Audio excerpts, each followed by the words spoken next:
श्री गणेशाय नमः।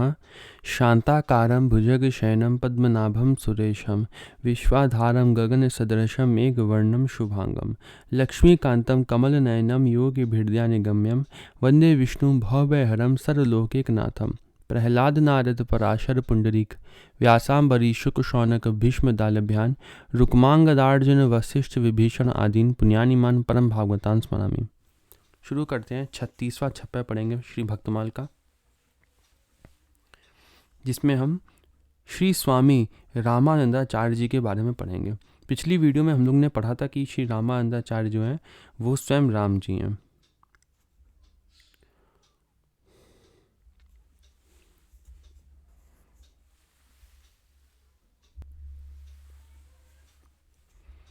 श्री रामानंद रघुनाथ ज्यों द्वितीय सेतु जग तरन कियो, अनंतानंद कबीर सुखा सुरसुरा पद्मावती नरहरि, पीपा भावानंद रैदास धना सेन सुरसर की घर हरि। औरों शिष्य प्रशिष्य एकते एक उजागर, जग मंगल आधार भक्ति दशधा के आगर।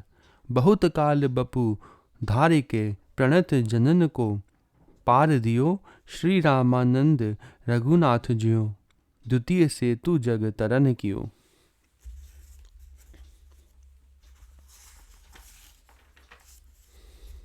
इसका भावार्थ पढ़ेंगे। जिस प्रकार श्री रघुनाथ जी ने वानरों की सेना को पार करने के लिए समुद्र पर पुल बनवाया था, उसी प्रकार श्री रामानंदाचार्य जी ने संसारी जीवों को भवसागर से पार करने के लिए अपनी शिष्य प्रशिष्य परंपरा से सेतु निर्माण कराया। श्री अनंतानंद जी, श्री कबीरदास जी, श्री सुखानंद जी, श्री सुरसुरानंद जी, श्री पद्मावती जी, श्री नरहरियानंद जी, श्री पीपा जी, श्री भावानंद जी, श्री रैदास जी, श्री धना जी, श्री सेन जी और श्री सुरसुरानंद जी की पत्नी, ये श्री रामानंदाचार्य जी के सर्वप्रधान 12 शिष्य थे। इनके अतिरिक्त और भी बहुत से शिष्य प्रशिष्य एक से एक प्रसिद्ध एवं प्रतापी हुए। ये संसार का कल्याण करने वाले भक्तों के आधार और प्रेमा भक्ति के खजाने थे। श्री रामानंदाचार्य जी ने बहुत काल तक शरीर को धारण कर शरणागत जीवों को संसार सागर से पार कराया। अब हम कुछ शब्द के बारे में पढ़ेंगे। जैसे इसमें ये शब्द आया है श्री रामानंद रघुनाथ जियों।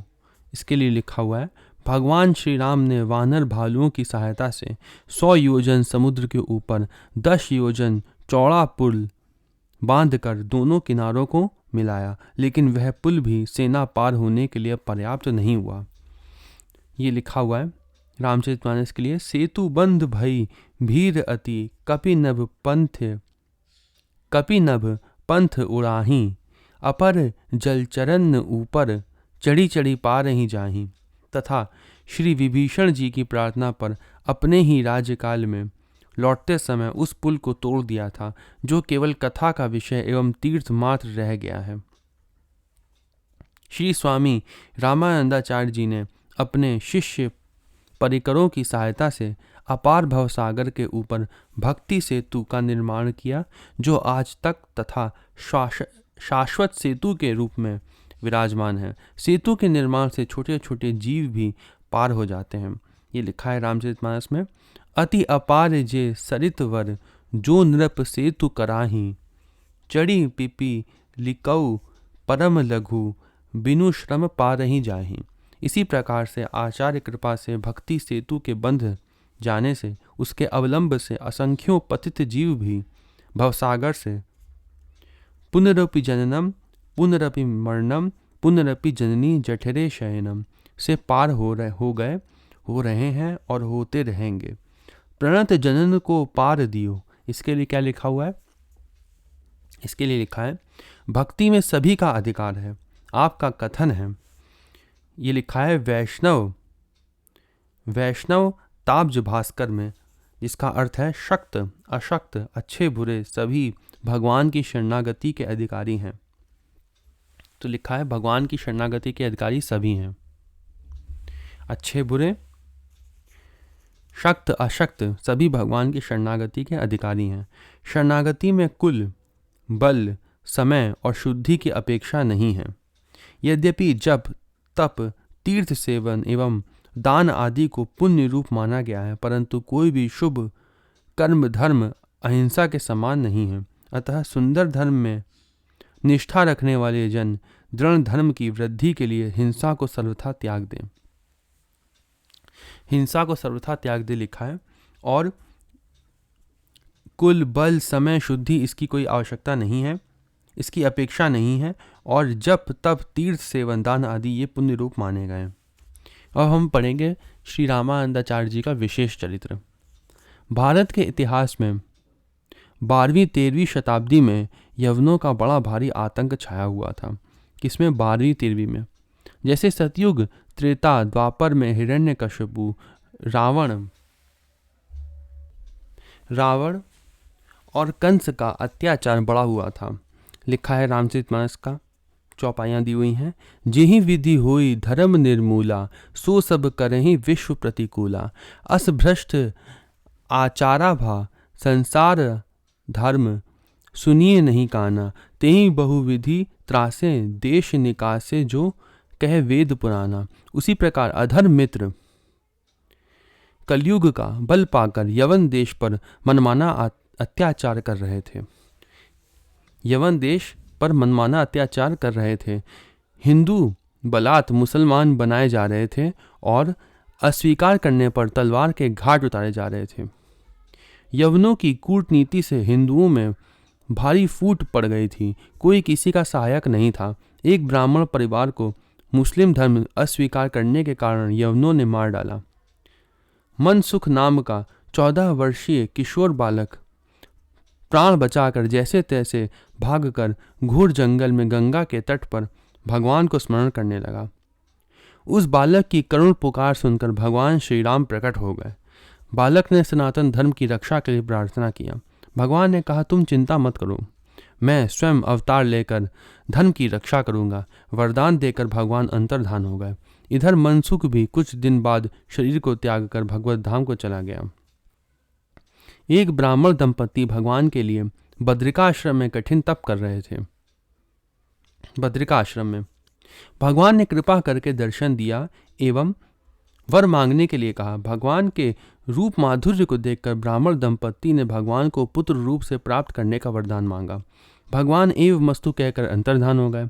कालांतर में वही ब्राह्मण दंपति तीर्थराज प्रयाग में ब्राह्मण पुण्य सदन और ब्राह्मणी सुशीला के रूप में प्रकट हुए।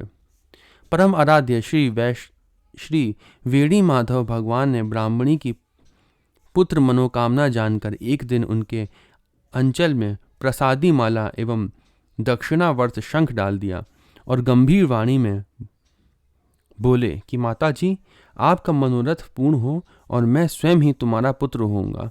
वरदान के फलस्वरूप विक्रम संवत 1253 में माघ कृष्ण सप्तमी चित्रा नक्षत्र सिद्ध योग कुंभ लग्न में 7 दंड दिन चढ़े स्वयं भगवान श्री राम जी श्री पुण्य सदन और सुशीला के यहाँ पुत्र रूप में प्रकट हुए।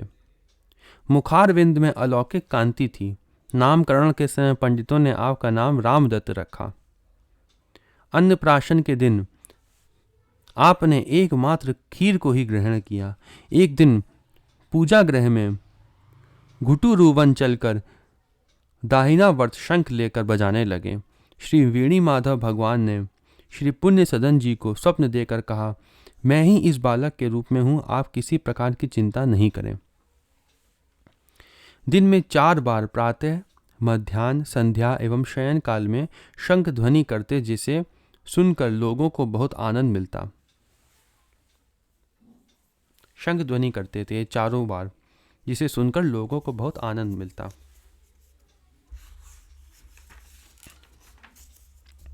पाँच वर्ष की अवस्था से ही पिताजी ने श्रीमद् वाल्मीकि रामायण, गीता, भागवत आदि के श्लोक याद कराने लगे। 5 वर्ष की अवस्था में ही आप श्रवण करते ही कंठस्थ कर लेते थे। 7 साल की अवस्था में ही आपको सदग्रंथ कंठस्थ हो गए। 7 साल की आयु में। 8 वर्ष की अवस्था में माघ शुक्ल द्वादशी को यज्ञोपवीत संस्कार हुआ। उपनयन विधि के अनुसार पलाश दंड धारण कर काशी में पढ़ने के लिए चले गए। कुछ दूर जाने पर पुरोहित जी ने कहा कि अब लौट आइए, विधि पूरी हो गई। श्री रामदत्त जी बोले कि मुझे झूठी रीति पसंद नहीं है, मैं तो अब अवश्य विद्या अध्ययन करने काशी जाऊंगा। लोगों के समझाने पर भी नहीं माने और पैदल चलकर प्रयाग से काशी पहुंचे। माता पिता भी घर छोड़कर इनके साथ काशी पहुंच गए। काशी में आपके मामा पंडित ओमकार शर्मा न्यायिक रहते थे। माता पिता के कहने पर उनके यहाँ संरक्षण में रहकर अध्ययन प्रारंभ किया। अत्यंत अल्पकाल में ही सर्वशास्त्र निष्णात हो गए। आपको विवेक हो गया, क्योंकि विद्या बिनु विवेक उपजाए, श्रम फल पड़े किए अरुपाए। पुत्र की वैराग्य वृत्ति को देखकर माता पिता ने शांडिल्य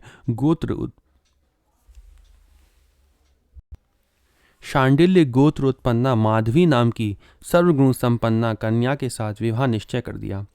आपने शास्त्रीय सतर्कों द्वारा भक्ति ज्ञान वैराग्य की श्रेष्ठता का प्रतिपादन करते हुए आजीवन नैष्ठिक ब्रह्मचर्य व्रत धारण करने का अपना निश्चय पिता के सामने प्रस्तुत किया। उधर माधवी को स्वप्न में दिव्यादेश मिला कि जिन्हें तुम पतियत्वेन वर्ण करना चाहती हो, उनसे शिक्षा दीक्षा प्राप्त करो। गुरु मानने पर तुम्हारा कल्याण हो जाएगा। स्वप्नादेश पाकर परिवार के सहित आपके पास आई और उसे शंख ध्वनि के माध्यम से दिव्य दीक्षा प्रदान किया। इसके बाद उसने ब्रह्मरंध्र से प्राणों का उत्क्रमण कर भगवत पद को प्राप्त कर लिया। काशीपुरी में आपका यह चमत्कार देखकर बहुत लोग प्रभावित हुए। आपके दिव्य प्रभाव को देखकर असंख्य नर नारी दीक्षार्थ आने लगे। यहाँ तक कि आपके माता पिता भी आपसे दीक्षा लेने के लिए प्रार्थना किया। धर्म संकट देखकर आप अंतर्धान हो गए। लिखा है, धर्म संकट देखकर आप अंतर्धान हो गए। पुत्र विरह के कारण माता पिता मूर्छित होकर गिर पड़े और उन्हें सिंहासन में पुत्र की जगह साक्षात श्री राम रूप का दर्शन हुआ। मूर्छा दूर होने पर माता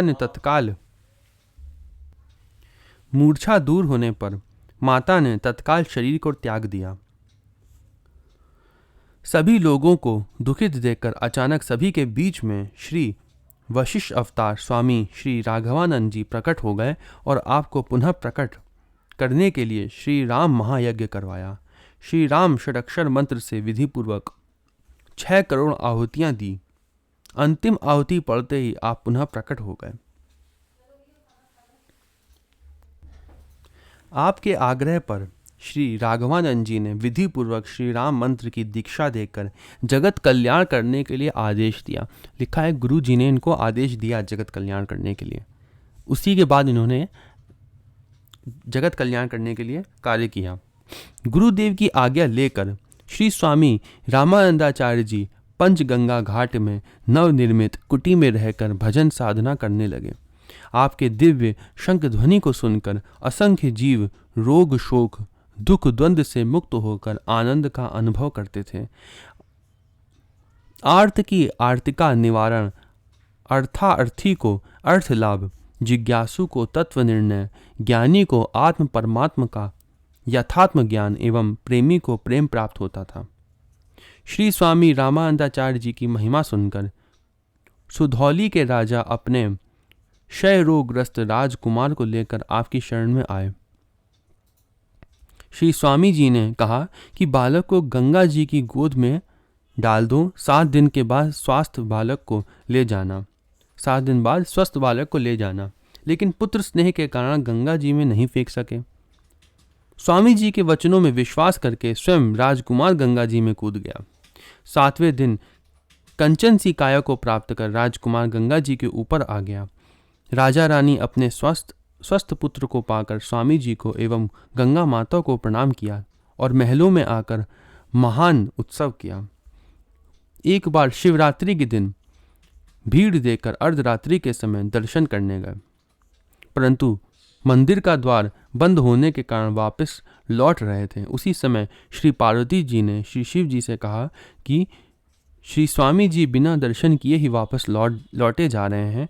तुरंत नंदीश्वर के द्वारा दरवाजा खोल दिया गया। श्री स्वामी जी ने भगवान शिव को प्रणाम किया, लेकिन श्री शिव जी ने प्रणाम नहीं करने दिया और उन्हें अपने हृदय से लगा लिया। दोनों दिव्य परम विभूतियों के मिलने से परम आनंद मिला। श्री शिव जी ने कहा, आप तो स्वयं श्री राम हैं, जो कलयुगी जीवों के उद्धार के लिए अवतार धारण किया है। अब तो आपके चरणों में स्वयं कलयुग ही नतमस्तक हो जाएगा। जो एक बार श्री राम नाम मुख से उच्चारण करता है, उसको मैं 3 बार प्रणाम करता हूँ। फिर तो आप स्वयं श्री राम हैं। मैं आपको कितनी बार प्रणाम करके सत्कार करूं। स्वामी जी पुनः कुटी में आ गए। इसके कुछ दिन बाद एक दिन स्वामी जी ब्रह्म मुहूर्त में श्री राम नाम का जप कर रहे थे। उसी समय कलयुग सूक्ष्म रूप धरकर स्वामी जी के स्वर्ण पंचपात्र में छिप कर बैठ गया। स्वामी जी को आचमन करने पर तुरंत पता चल गया, अतः डांट कर बोले, तुम कौन हो? कलयुग तुरंत प्रकट होकर चरणों में गिरकर शरण ग्रहण किया। स्वामी जी ने कहा, दूसरे की शरण क्यों नहीं गए? कलयुग ने कहा, मुझे छली, कपटी, क्रूर कुटिल कहकर लोगों ने तिरस्कार किया है। आप तो अशरण शरण, अधम उदाहरण, पतित पावन, दीन बंधु हैं। इसी से मैं आपकी शरण ग्रहण किया हूँ। कलयुग की दीनता देखकर एवं श्री शिव जी के वचनों को स्मरण कर उसे श्री राम मंत्र की दीक्षा देकर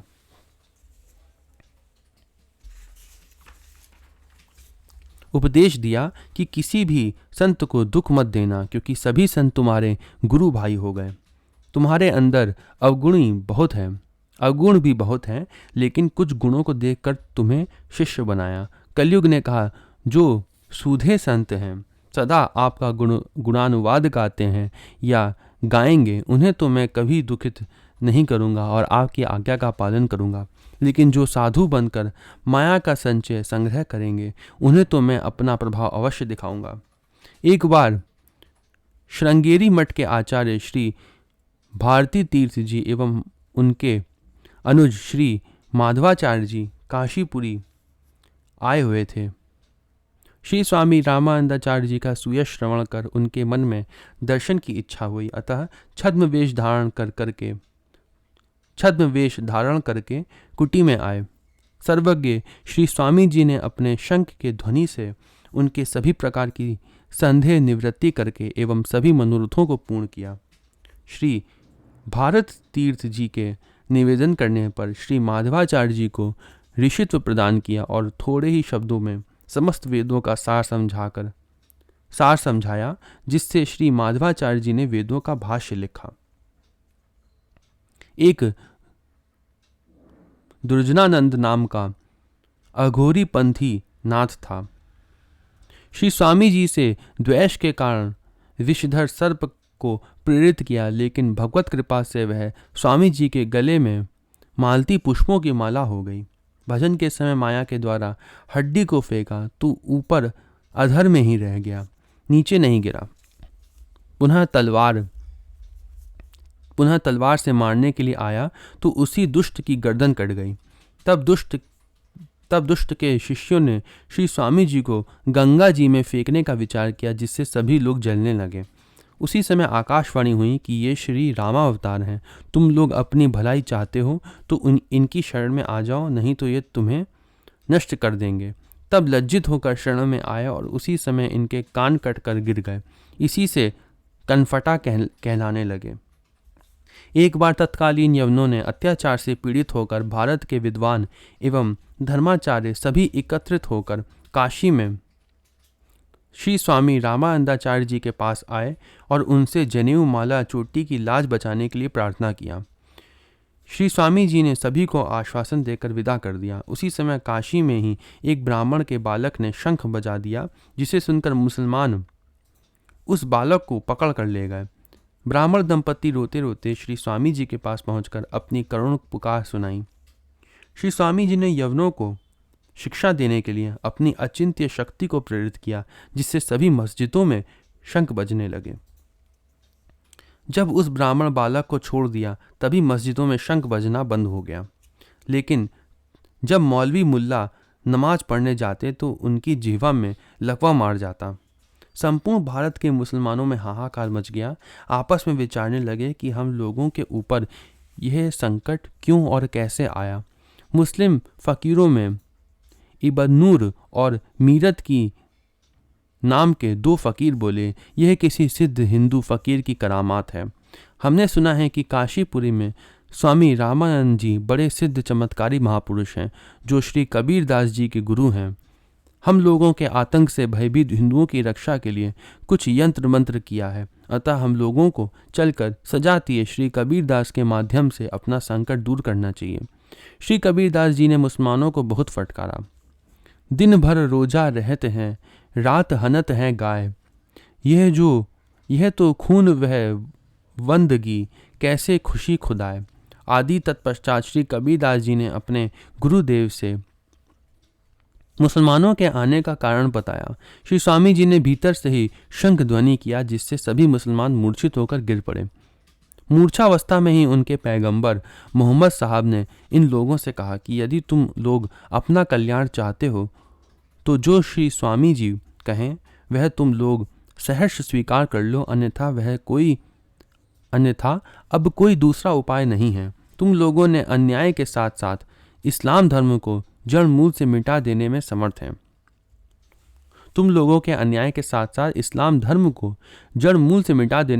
हैं। जो श्री रामानंदाचार्य जी हैं।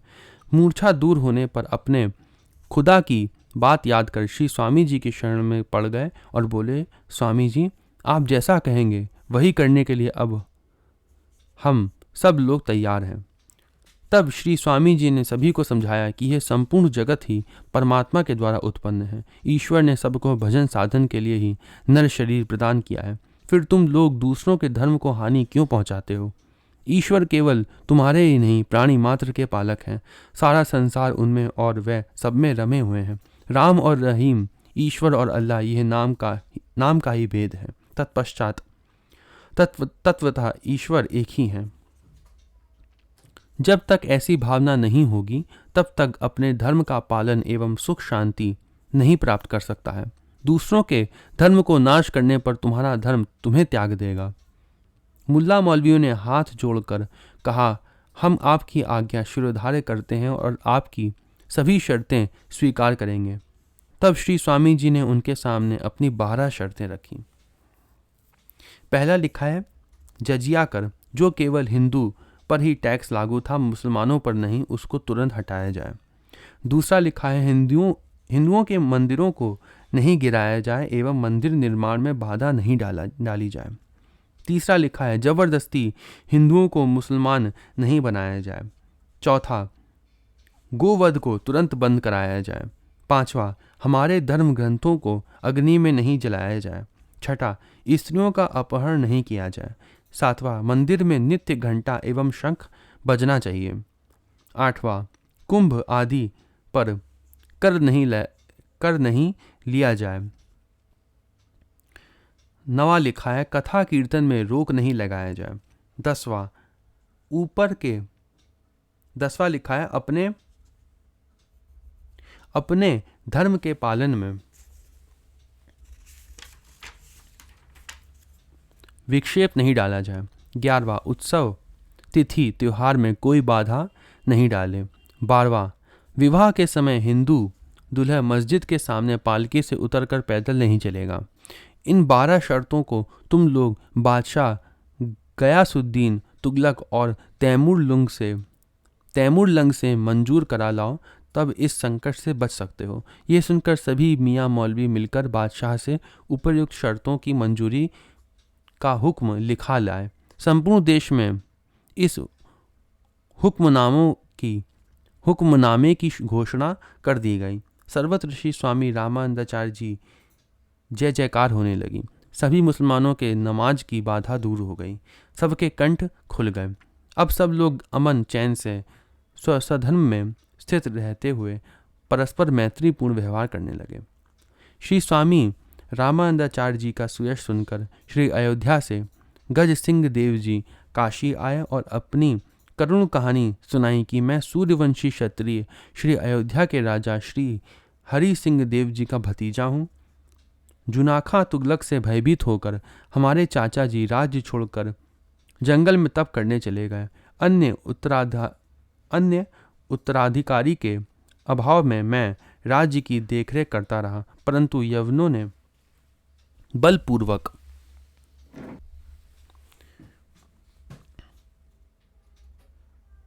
बलपूर्वक हराकर अवध पर अधिकार कर लिया और मुझे भी धर्म से भ्रष्ट कर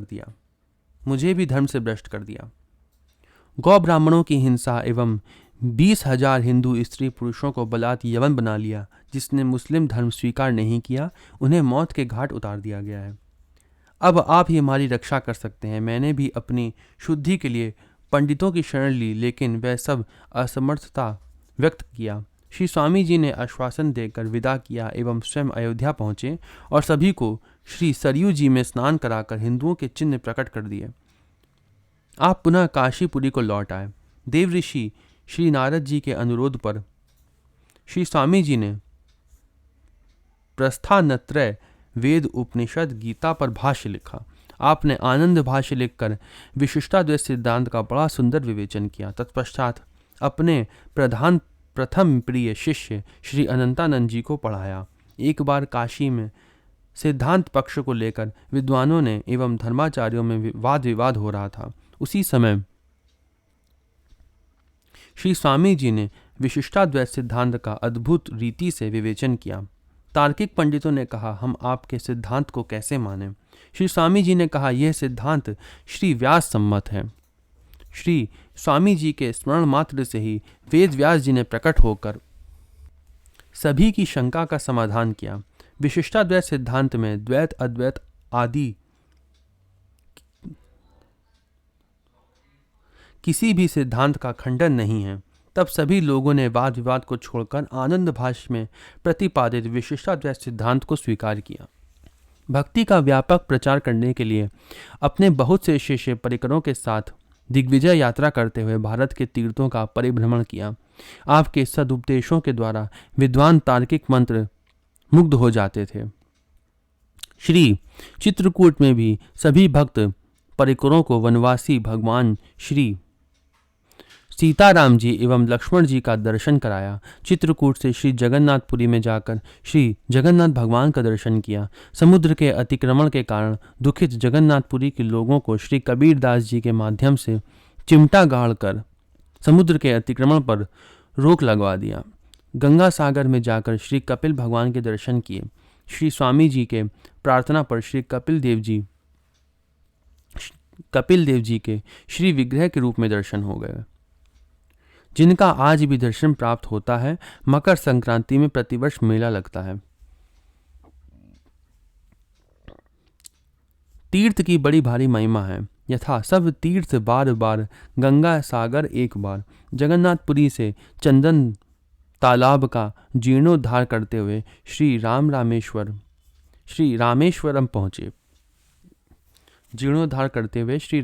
पहुंचे।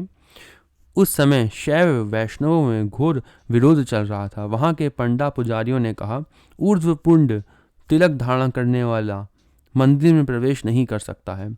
मंदिर में प्रवेश के लिए त्रिपुंड धारण करना होगा। यह सुनकर श्री स्वामी जी ने शंख बजाया, जिससे पुजारियों की सुधि बुद्धि खो गई और आकाशवाणी हुई कि श्री स्वामी रामानंदाचार्य जी को आदरपूर्वक मंदिर में ले आओ। श्री स्वामी जी ने श्री शिव जी का दर्शन एवं पूजन आदि किया। तभी से वैष्णवों के दर्शन में जो रोक लगी हुई थी समाप्त हो गई। वहां से सेतुबंध तीर्थ का दर्शन किया। विजयनगर के राजा श्री बुक्कारायन ने श्री स्वामी जी का बड़ा ही स्वागत सत्कार किया। वहां से विष्णुकांची पहुंचे। श्री कबीरदास जी को जुलाहा कहकर एक आचार्य ने अपमान किया। भगवत अपराध से पृथ्वी फटते ही उसी में समा गया। श्री रंगनाथ धाम में पहुंचने पर इनकी महिमा में संदेह करने पर शंख ध्वनि करके अंतर्धान हो गए और भगवान के निज मंदिर में पुजारियों के पास प्रकट हो गए। भगवान ने दिव्य प्रसादी माला देकर स्वागत किया। इस चमत्कार को देखकर श्री रंगनगर के लोग श्री स्वामी जी का दर्शन कर धन्य धन्य हुए और आपसे उपदेश भी ग्रहण किया। एक प्रकारेण गिरिनार, प्रभास क्षेत्र, द्वारकापुरी, आबू पर्वत, पुष्कर आदि तीर्थों की यात्रा करते हुए श्री वृंदावन धाम में आए। श्री वृंदावन में श्री राधा कृष्ण की भावना से ब्रजवासियों के बालक बालिकों को खीर का भंडारा किया, जिसमें स्वयं श्री किशोरी जी ने आकर श्री स्वामी जी को दर्शन दिया। फिर एक दिन संपूर्ण ब्रजवासियों को प्रसाद पवाया। वृंदावन से बद्रिकाश्रम होते हुए काश्मीर पहुंचे और वहां पर दिग्विजयी देवेंद्र पंडितों को शास्त्रार्थ में पराजित कर शिष्य बनाया। वहां से नैमिषारण्य अयोध्या होते हुए काशीपुरी पहुंचे।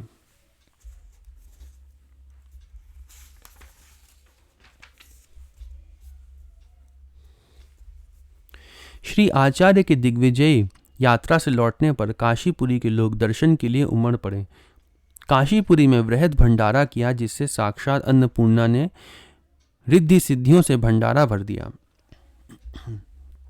इस प्रकार श्री स्वामी रामानंदाचार्य जी ने भगवत प्रसाद अन्न से शरीर का एवं उपदेशाव्रत से आत्मा का पोषण एवं तोषण करते हुए बहुत काल तक इस धराधाम में विराजमान रहे। आपके असंख्यों शिष्यों में से 56 में वर्णित श्री अनंतानंद जी, श्री कबीरदास जी आदि 12 शिष्य प्रधान हैं, जिनका चरित्र आगे विस्तार से वर्णन किया जाएगा। श्री स्वामी जी के प्रभाव से शिष्य प्रशिष्य परंपरा का बड़ा विस्तार हुआ। आपके बहुत से चरित्र हैं जो ग्रंथ विस्तार के कारण वर्णन नहीं किए जा सकते। आपके बहुत से चरित्र शिष्यों के चरित्रों के साथ वर्णन किए जाएंगे। भगवान का दिव्य संकेत पाकर श्री स्वामी रामानंदाचार्य जी विक्रम संवत 1515 श्री रामनवमी के दिन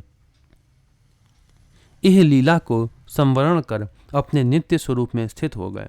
आपके संबंध में रसिक प्रकाश भक्तमाल में इस प्रकार वर्णन किया गया है। रामानंद स्वामी से भय न कोई और होने जिनको विदित तीनों लोक में प्रताप है। काम क्रोध लोभ मोह मत्सर आदि शुंडा दंड मर्दन को केशरी जो राजे करी ताप है। विमुख पाखंडी आन धर्मी तम तोम रवि अभिमान सागर को कुंभज से आप में है। राम भक्ति शाली क्षेत्र पोषी वे को बारी से आश्रित प्रपन्न के एक माई बाप है। श्री रस रंग मणि जी कहते हैं,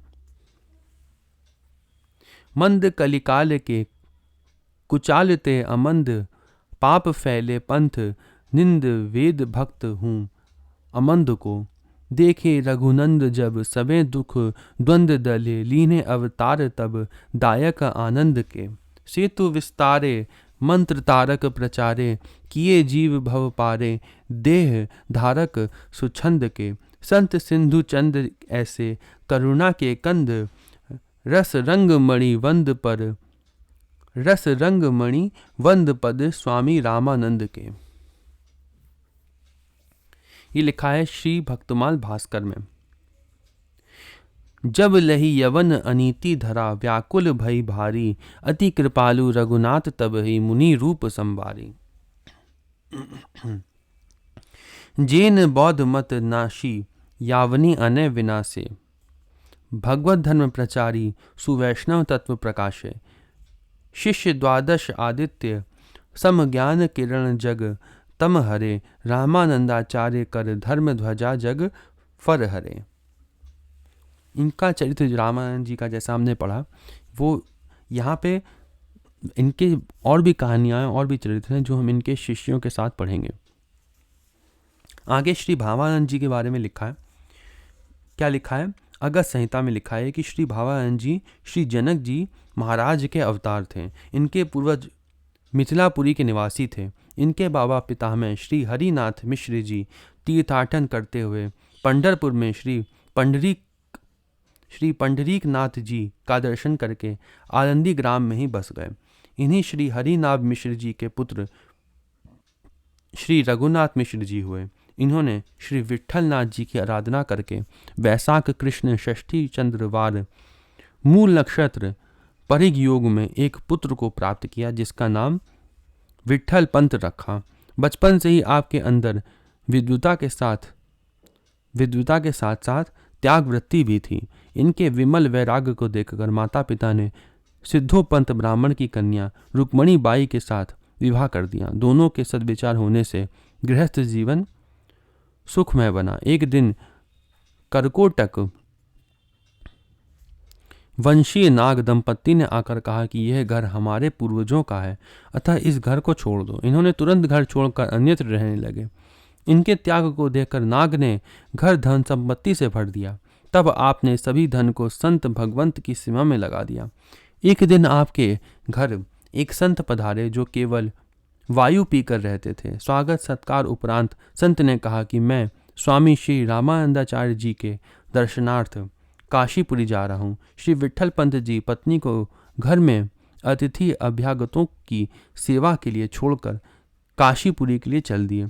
मार्ग में संत के अगल बगल 2 राजकुमार दिखाई पड़े तो इन्होंने कहा कि आप महर्षि विश्वामित्र जी प्रतीत होते हैं। संत जी ने कहा कि आप भी तो महाराज जनक के अवतार हैं।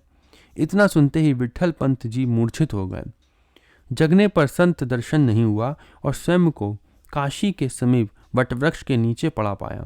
अत्यंत विरह से व्याकुल होने पर 2 बालक समीप आकर इन्हें पंचगंगा घाट तक पहुंचाकर और भूखा जानकर प्रसाद भी पवाया एवं अंतर्धान हो गए। श्री स्वामी जी की शंख ध्वनि को सुनकर उनके पास जाकर प्रणाम किया। इनको अधिकारी जानकर श्री स्वामी जी ने वैष्णव पंच संस्कार करके श्री राम मंत्र की दीक्षा दी और आपका नाम भावानंद रखा। विशेष चरित्र जो है वो भक्त तोषण टिप्पणी में देखी है। इसमें श्री पद्मावती जी के बारे में लिखा है, त्रिपुरा नगर में श्री प्रभाकर नाम के ब्राह्मण निवास करते थे। वह श्री लक्ष्मी जी की उपासना करते थे। श्री लक्ष्मी जी को प्रसन्न देखकर पुत्री के रूप में उन्हें ही प्राप्त करने का वरदान मांगा। कालांतर में श्री लक्ष्मी जी ही कन्या के रूप में प्रकट हुई, जिसका नाम पद्मा रखा। 5 वर्ष की अवस्था होने पर माता पिता को साथ लेकर काशीपुरी में स्वामी श्री रामानंदाचार्य जी महाराज से श्री राम मंत्र की दीक्षा प्राप्त की और माता पिता के साथ काशीपुरी में ही रहने लगी। 8 साल की अवस्था में कठिन तप करके गुरुदेव भगवान की ही कृपा से भगवत धाम को प्राप्त किया। 8 साल की अवस्था में लिखा है। स्वयं लक्ष्मी जी थी। 56 में वर्णित अन्य शिष्यों के चरित्र श्री नाभ जी एवं प्रियादास जी ने आगे विस्तार से वर्णन किया है। तो आगे जो हम लोग ने 12 जो शिष्य पढ़े हैं रामानंद जी के, उनका हम आगे पढ़ेंगे। जैसे अगली वीडियो में हम लोग श्री अनंतानंद जी के बारे में पढ़ेंगे। एक चरित्र ये भी है कि जो नाग जो होते हैं वो कई जन्मों तक अपने मारने का बदला लेते हैं। जैसे जो जन्मेजय जो थे परीक्षित जी के पुत्र, उन्होंने ऐसा यज्ञ किया था जिसमें नाग आके उस यज्ञ में जलकर भस्म हो रहे थे। तो उस समय के जो नाग थे वो एक ब्राह्मण को कई जन्मों तक डस के मारते थे। ये कथा उसी समय की है जब रामानंदाचार्य जी थे। तो एक ब्राह्मण को डस के मारने के लिए वह नाग आया। तो रामानंदाचार्य जी ने उनको देखा और रामानंदाचार्य जी ने उस नाग को समझाया कि जो तुम कर रहे हो ये, कि हर जन्म में तुम आकर उस ब्राह्मण को डसते हो और उसका बदला लेते हो, ये जो है ये गलत है और उसके लिए तुमको नरक में जाना पड़ेगा। और रामानंदाचार्य जी जो है वो उसको नरक दिखाते हैं उस समय, और ये देखकर वह जो नाग है वो थर थर काँपने लगता है और डर जाता है। तब वो शंख बजाते हैं और कहते हैं और उसका उद्धार करते हैं उस नाग का। ये भी एक उनका चरित्र है। अगली वीडियो में तो हम लोग श्री अनंतानंद जी के बारे में पढ़ेंगे और रामानंदाचार्य जी के बारे में हम उनके शिष्यों के साथ पढ़ते रहेंगे और भी उनके चरित्र। ये वीडियो यहीं पे समाप्त होती है। ओम नमो भगवते वासुदेवाय।